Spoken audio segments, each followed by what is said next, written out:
એ madam આમ ભાડું હાલતો તારી પેટ્રોલ માં ડીઝલ માં ભાવ સાંભળ્યો છે તમારે તો બસ ગગન માં ગાય ભાડું બાડું કોઈ હારું ના ઉતરીને બીડશું તો હેડી મારા કાકા ઘરનો પંપ છે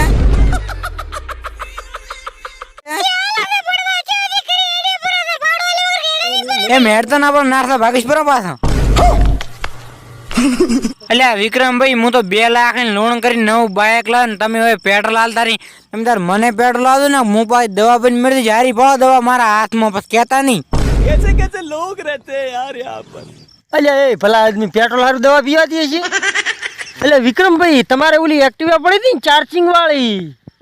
ઈ વળી કી એક્ટિવા પડી આપડા ઘરી અલ્યા ઓલી ભાભી હારું આપી નથી લાવી એક્ટિવા ભાભીને શાકભાજી લેવાનો વખો પડતો તો એક્ટિવા ના લબરી तेरा बाप यहाँ छोड़कर गया था कि तेरी माँ।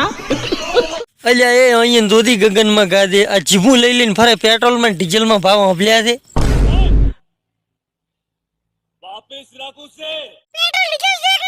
ઓ બુના તમે તો ખોટા આયા છો પેટ્રોલ ભરાવા પેટ્રોલ પંપ તો હુરોબા વેલો બંધ કરીને જાતા રે ઈ તો પાર્ટી ઉઠી ગઈ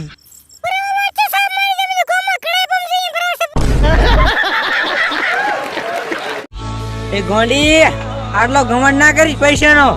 તે જેટલા ભાલ્યા નહીં હોય ને એટલા તો ગમમાં જ દેવું કરીને તાર કાકાનો તો હરારનું મારી બૂસ પૂછ દીધા તાર કાકાને ઘરી દઈ